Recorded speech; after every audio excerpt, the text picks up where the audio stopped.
నమస్కారం సుబ్బారెడ్డి గారు. నమస్కారం శ్రీనివాస్. ఇప్పుడు మన ఆహ్, ఉభయ రాష్ట్రాల్లో పత్తి సాగనేది ఎక్కువగా చేస్తున్నారు రైతులు. సో, దాంట్లో మనకి ఈ సస్యరక్షణ చర్యల గురించి సవాళ్ళనేటివి ఎదురవుతున్నాయి ప్రతి ఒక్క రైతుకి.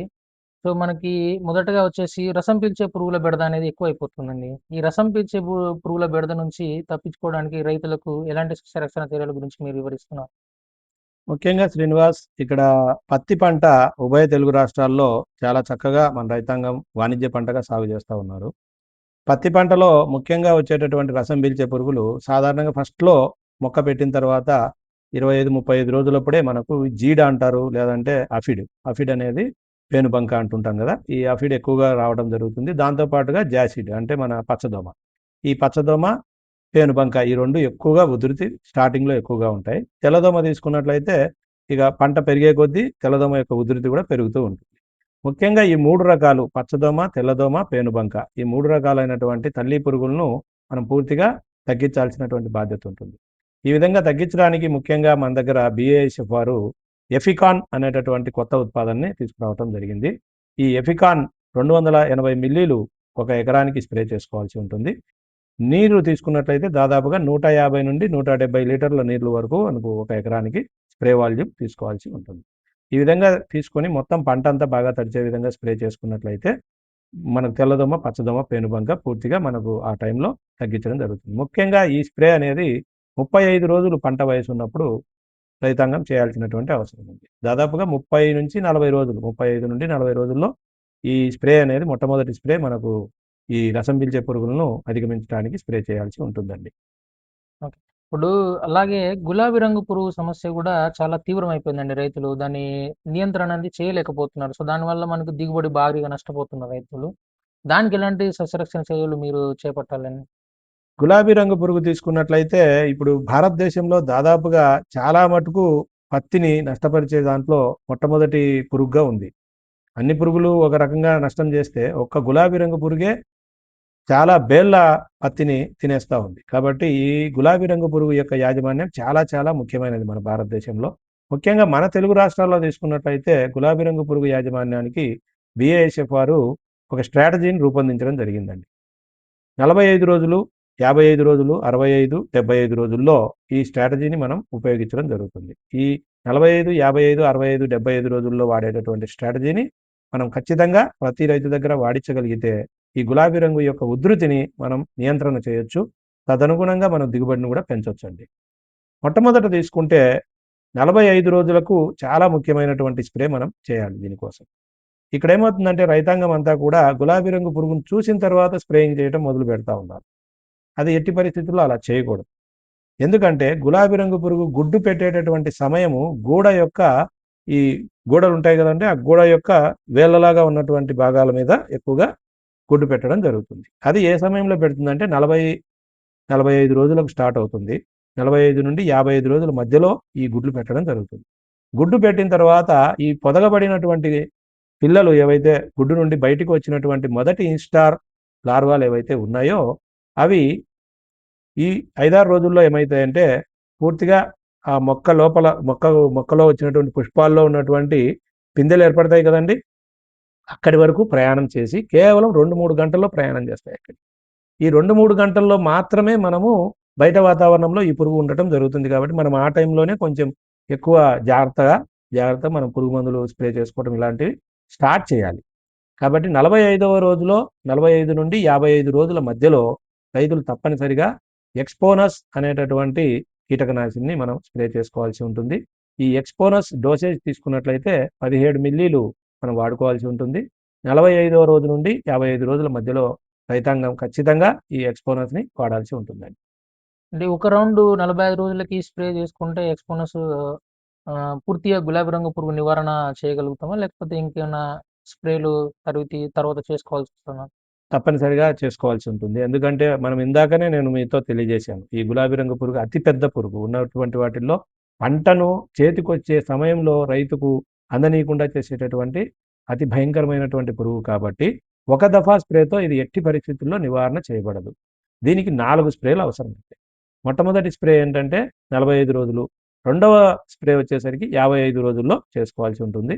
మళ్ళీ మూడవ స్ప్రే 65వ రోజుల్లో చేసుకోవాల్సి ఉంటుంది. నాలుగవ స్ప్రే 75వ రోజుల్లో చేసుకోవాల్సి ఉంటుంది. కాబట్టి ఈ విధంగా 4 దశల్లో మనం ఈ పురుగును నివారణ చేసుకోవాల్సినటువంటి ఆవశ్యకత ఎంతైనా ఉందండి.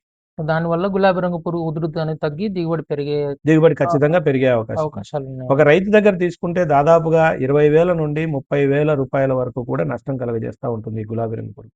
కాబట్టి ముఖ్యంగా మనకు ఈ 4 రౌండ్లు ఖచ్చితంగా రైతు చేసుకోగలిగితే ఈ గులాబీ రంగు పురుగును పూర్తిగా మనం కొంతవరకు కూడా దాని యొక్క ఉధృతిని నివారణ చేయగలిగితే, నియంత్రణ చేయగలిగితే మన దిగుబడి అనేది 2 క్వింటాల వరకైనా మనం కాపాడుకోవచ్చు ఈ పురుగు ఉధృతిని. ఓకే. అలాగే మనకు పత్తిలో తీసుకుంటే తెగుళ్ళ సమస్య, లేకపోతే అతివృష్టి, అనావృష్టి లాంటి బెట్ట సమస్యలు గూడా ఎక్కువ ఎదురైతా ఉన్నాయి రైతులకి. సో, అవును. దానివల్ల గూడా దిగుబడి అనేది నష్టపోతా ఉన్నాడు రైతు. సో, అవును. తెగుళ్ళకు సంబంధించి ఎలాంటి సస్యరక్షణ చర్యలు తీసుకోవాలని? తెగుళ్ళ పరంగా తీసుకున్నట్లయితే మనకు ముఖ్యంగా BASF వారు ప్రయాక్సర్ అనేటటువంటి ఒక నూతన ఉత్పాదనను తీసుకురావడం జరిగింది. ఈ తెగుళ్ళ నివారణకు వాడేటటువంటి ప్రయాక్సర్ అనేటటువంటి మందుని ఓన్లీ తెగుళ్ళ కోసమే కాదు దీన్ని తయారు చేసింది వాళ్ళు. బెట్ట పరిస్థితి ఉన్నప్పటికీ ఆ బెట్టను కూడా అధిగమించడానికి ఈ ప్రయాక్సర్ ఎంతగానో ఉపయోగం అవుతుంది. ప్రయాక్సర్లో జీమియం టెక్నాలజీ అనేది తీసుకురావడం జరిగింది. ఈ జీమియం టెక్నాలజీ ఉండటం వల్ల స్ప్రే చేసిన వెంటనే ఆ ఆకుల మీద ఏదైతే పడినటువంటి స్ప్రే సొల్యూషన్ ఉంటుందో అదంతా కూడా లోనికి వెళ్ళి పూర్తిగా ఎక్కడైతే శిలీంధ్రం ఉంటుందో అక్కడికి చేరుకునేసి కేవలం 2-3 గంటల్లోనే పూర్తిగా మొక్క లోపలికి పూర్తిగా వెళ్ళిపోవడం జరుగుతుంది. శిలీంధ్రాల యొక్క శ్వాసక్రియను పూర్తిగా స్తంభింపజేస్తుంది. అదేవిధంగా మనకు దీంట్లో ఉన్నటువంటి టెక్నాలజీ పేరు జీమియం టెక్నాలజీ. ఈ జీమియం టెక్నాలజీ ప్రయాక్సర్లో ఉండటం వల్ల మనకు చాలా చక్కగా మొక్క లోపలికి చొచ్చుకొని పోవడమే కాదు, ఒకవేళ మిగిలిపోయినటువంటి ప్రయాక్సర్ ఏదైనా ఉన్నట్లయితే ఆకుల మీద స్ప్రే చేయంగా మిగిలిపోయినటువంటిది స్ఫటిక రూపంలో ఏర్పడి అదే ఆకు మీద కొద్ది రోజుల వరకు 12 రోజుల వరకు కూడా అదే ఆకు మీద గట్టిగా అట్టిపెట్టుకొని ఉంటుంది. స్లోగా ఈ 12వ రోజు వరకు కూడా మొదటి రోజు నుండి ఈ స్లోగా మొక్క లోపలికి ప్రయాణం చేస్తూ ఉంటుంది. శిలీంధ్రాలను 12 రోజుల వరకు నియంత్రణలోకి తీసుకురాగలుగుతుంది. అట్లాగే మనకు ప్రయాక్సర్ వల్ల కలిగేటటువంటి అత్యుత్తమమైనటువంటి ప్రభావం ఏంటంటే బెట్టని పూర్తిగా నివారణ చేయగలుగుతుంది. బెట్టను నివారణ చేయడంతో పాటుగా ఈ పూత నుంచి వచ్చినటువంటి పిందెలు రాలిపోకుండా ఆ పిందెల యొక్క సైజు, నాణ్యత ఇవన్నీ కూడా రావడం జరుగుతుంది. ప్రయాక్సర్ని మనం ముఖ్యంగా తెల్ల పూత వచ్చిన 7 నుండి 10వ రోజుల్లో 10 రోజులు వచ్చినప్పుడు తెల్ల పూత వచ్చిన 7 నుంచి 10 రోజుల్లో మొదటి దఫా స్ప్రే 55వ రోజులో చేసుకోవాలి. అలాగే మీరు ఇందాక అడిగినటువంటి గులాబీ రంగు పురుగుకు 55వ రోజులో ఏదైనా ఒక పైరథ్రాయిడ్ని ఈ ప్రయాక్సర్తో కలిపి స్ప్రే చేసుకున్నట్లయితే దాని యొక్క ఉధృతిని మనం గులాబీ రంగు పురుగు నియంత్రణ చేస్తూ ఈ బెట్ట నుంచి కూడా మొక్కను పూర్తిగా బయటపడేసేదానికి అవకాశం ఉంటుందండి. అలాగే 65 రోజులకి మనకి ఎక్కువగా మళ్ళీ తెల్లదోమ ఉధృతి అనేది పెరగడం జరుగుతది. తెల్లదోమ ఉధృతి కంట్రోల్ చేయడానికి మనకు మళ్ళీ అక్కడ సస్యరక్షణ చర్యలు ఎలాంటివి తీసుకోవాలండి? యెస్. ఖచ్చితంగా మీరన్నట్టుగా ఎప్పుడో మనం 35 రోజులప్పుడు ఎఫికాన్ వాడించమని తెలియజేశాం. అలాగే మళ్ళీ 65వ రోజు వచ్చినప్పుడు ఏమవుతుందంటే, ఈ మధ్యలో మనకు దాదాపుగా ఒక 20 రోజులు, 30 రోజులు గడిచిపోయింది కాబట్టి, ఇప్పుడు మొక్క కూడా బాగా పెరిగి ఉంటుంది కాబట్టి, ఎక్కువగా ఆకులు, రెమ్మలు బాగా ఏర్పడి ఉంటాయి. అలాగే కాయలు కూడా ఏర్పడేటటువంటి సమయం 65వ రోజు అంటే. కాబట్టి ఈ సమయంలో తెల్లదోమ ఉధృతి తల్లి పిల్లలు చాలా ఎక్కువగా అటాక్ చేసేదానికి అవకాశం ఉంటుంది. దాంతో పాటుగా కొత్త ఆకులు కూడా వస్తా ఉంటాయి కాబట్టి, ఆ టైంలో మనకి ఈ పచ్చదోమ, పేనుబంక కూడా మళ్ళీ వచ్చేదానికి అవకాశం ఉంది వాతావరణ పరిస్థితులను బట్టి. కాబట్టి ఇక్కడ ఎఫికాన్ ఏదైతే మనం 35వ రోజు మనం చేపిచ్చాం కదా! అలాంటి ఎఫికాన్‌నే మళ్ళీ 65వ రోజు రెండవ దఫా స్ప్రే అనేది ఖచ్చితంగా చేసుకోవాల్సినటువంటి ఆవశ్యకత ఉందండి. ఇప్పుడు కూడా మనకేందంటే ఉధృతిని బట్టి, ఉధృతి నార్మల్‌గా ఉందనుకోండి 280 మిల్లీలు ఒక ఎకరం పొలానికి సరిపోతుంది. అలా కాకుండా తెల్లదోమ యొక్క ఉధృతి బాగా ఎక్కువగా ఉందనుకోండి, అప్పుడు మనం 360 మిల్లీల వరకు కూడా వెళ్ళాల్సినటువంటి ఆవశ్యకత ఎంతైనా ఉంది. కాబట్టి ఉధృతి అనేది రైతాంగం వాళ్ళకు వాళ్ళుగా వాళ్ళ పొలంలో ఉధృతి ఏ విధంగా ఉందో అక్కడికి వచ్చినటువంటి డీలర్ మహాశయుడికి తెలియజేయాలి. దాన్ని బట్టే వాళ్ళు కూడా డోసేజ్ అనేది ఇవ్వటం జరుగుతుందండి. మనకు అందుబాటులో పెద్ద ప్యాకింగ్ కూడా ఇప్పుడు ఎఫికాను 700 మిల్లీలు అందుబాటులో ఉంది. అప్పుడు 360 ఎంఎల్ చొప్పున 2 ఎకరాలకి 700 ఎంఎల్ అనేది 720 ఎంఎల్ అనేది ఇవ్వటం జరుగుతుంది. కాబట్టి దాని తదనుగుణంగా మనకు ఈ తెల్లదోమ పిల్లలు, పచ్చదోమ పిల్లలు, పేనుబంక పిల్లలు పూర్తిగా నివారణ చేయబడతాయి. దీనివల్ల ఏమవుతుందంటే మనకు వచ్చినటువంటి పిందెలు కూడా నిలబడేదానికి అవకాశం ఉంది. ఎందుకంటే రసం పీల్చేది తగ్గిపోతుంది కాబట్టి చక్కగా అవన్నీ నిలబడడం జరుగుతుందండి. హ్మ్. ఇక మళ్ళీ మీరు ఇది కూడా అడిగారు 75 రోజులకి. 75 రోజులు అంటే దాదాపుగా ఇంకా పిందెలు ఏర్పడి బాగా మంచి సైజు రావాలి, ఇది కోరుకుంటాడు రైతు. ఏ రైతైనా పిందెలు ఏర్పడిన తర్వాత, పిందెలు ఏర్పడడం వరకు ఒక ఎత్తు అయితే, ఈ పిందెలు ఏర్పడిన తర్వాత మంచిగా అది మంచి సైజు వస్తే ఎక్కువ పత్తి వస్తుంది అనేది ఒకటి ఆశ ఉంటుంది. అట్లాగే ఈ ఈ సంవత్సరము, గత సంవత్సరం కొంచెం బెట్ట పరిస్థితులు ఉన్నప్పుడు ఏమవుతుందంటే, మొట్టమొదట నాటినటువంటి పత్తి కంటే కూడా మళ్ళీ అక్కడక్కడ పోయినటువంటి స్థానాల్లో మళ్ళీ గింజలు పెట్టి పత్తి సాగు చేస్తూ ఉంటారు. అలాంటివన్నీ కూడా ఒక 10 రోజులు అటు ఇటుగా పెరిగి ఉంటాయి కాబట్టి అవి 65 రోజులు ఉంటాయి. ముఖ్యంగా మొదట నాటినటివన్నీ కూడా 75 రోజుల్లో ఉంటాయి.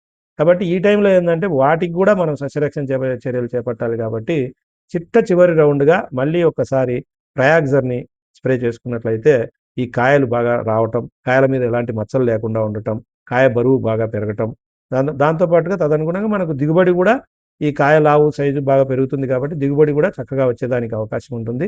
ఈ చివరి రౌండ్‌లో ఏందంటే అండి, ఉధృతిని బట్టి పురుగులు మళ్ళీ మళ్ళీ మనకు గులాబీ రంగు పురుగు, ఇది మనకు తామర పురుగులు, దాంతో పాటుగా ఈ లద్దె పురుగు, ముఖ్యంగా చేను బాగా పెరిగినప్పుడు లద్దె పురుగు అనేది కొంచెం ఎక్కువ అటాక్ చేసేదానికి అవకాశం కూడా ఉంటుంది. ఎందుకంటే అప్పుడప్పుడే చలి కూడా కొంచెం పెరుగుతూ ఉంటుంది. కొంచెం స్టార్ట్ అయి ఉంటుంది కాబట్టి ఈ లద్దె పురుగులు కూడా ఎక్కువగా కనబడతా ఉంటాయి.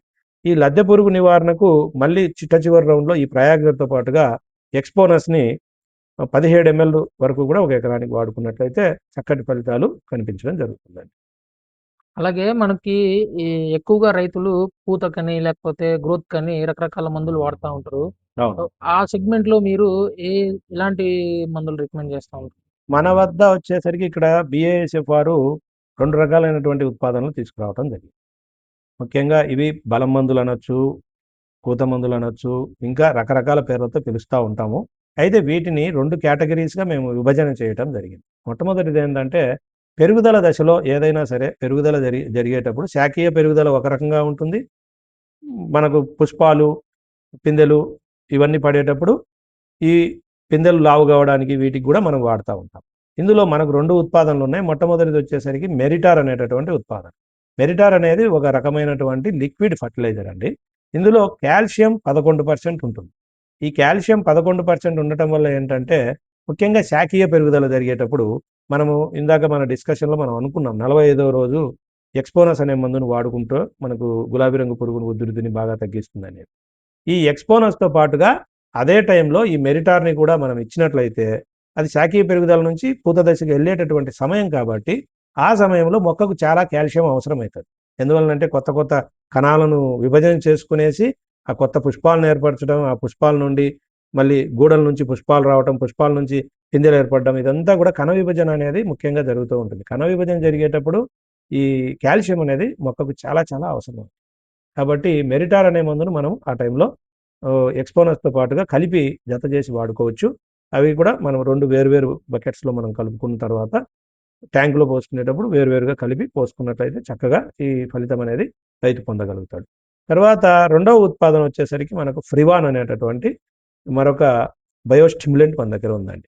ఈ బయోస్టిమ్యులెంట్‌ని స్టార్టింగ్‌లోనైనా వాడుకోవచ్చు శాఖీయ పెరుగుదలప్పుడు, లేదా తర్వాత దశల్లో ముఖ్యంగా 65, 75 రోజుల్లో బాగా కాయలు ఏర్పడి కాయలు బాగా మంచి బరువు రావాలని రైతు కోరుకుంటా ఉంటాడు కాబట్టి, ఈ బయోస్టిమ్యులెంట్ ఫ్రివాన్ అనేటటువంటి ఉత్పాదనను కూడా మనం పత్తిలో వాడుకోవచ్చు. ఫ్రివాన్ వల్ల మనకు దాదాపుగా 5 ఉపయోగాలున్నాయి. ముఖ్యంగా ఏంటంటే పెరుగుదలకు కావాల్సినటువంటి ఆక్సిన్స్, సైటోకైనిన్స్ దీంట్లో ఉన్నాయి. దాంతో పాటుగా బెట్టను తట్టుకోవడానికి ఫ్లోరోటానిన్స్ ఉన్నాయి. దాంతో పాటుగా మన సాయిల్ స్ట్రక్చర్‌ని బాగా చేయడానికి లామినారిన్స్ ఉన్నాయి. మినరల్స్ రావడానికి మానిటాల్ ఉంది. ఈ విధంగా తీసుకుంటా పోతే మనకేంటంటే ఈ ఫ్రివాన్ అనేది మొక్కలో 2, 3 దఫాలుగా కూడా వాడుకోవచ్చు శాఖీయ పెరుగుదలప్పుడు ఒకసారి, మళ్ళీ కాయలు ఏర్పడిన తర్వాత కాయల పెరుగుదలకు ఒకసారి, ఈ విధంగా 2 సార్లు మినిమమ్ పత్తి పంటలో వాడుకొని అధిక దిగుబడులు పొందేదానికి అవకాశం ఉందండి ఇవి వాడుకున్నట్లయితే. ఓకే. ఇన్ని సస్యరక్షణ చర్యలు తీసుకున్న తర్వాత రైతుకి ఏ మేర దిగుబడి వచ్చే అవకాశాలుంటాయండి ప్రతి ఎకరాకి? ఖచ్చితంగా మనకేంటంటే స్టార్టింగ్ నుండి కూడా మనం చాలా చక్కగా రసం పీల్చే పురుగులను వీటిని నియంత్రణ చేస్తున్నాం.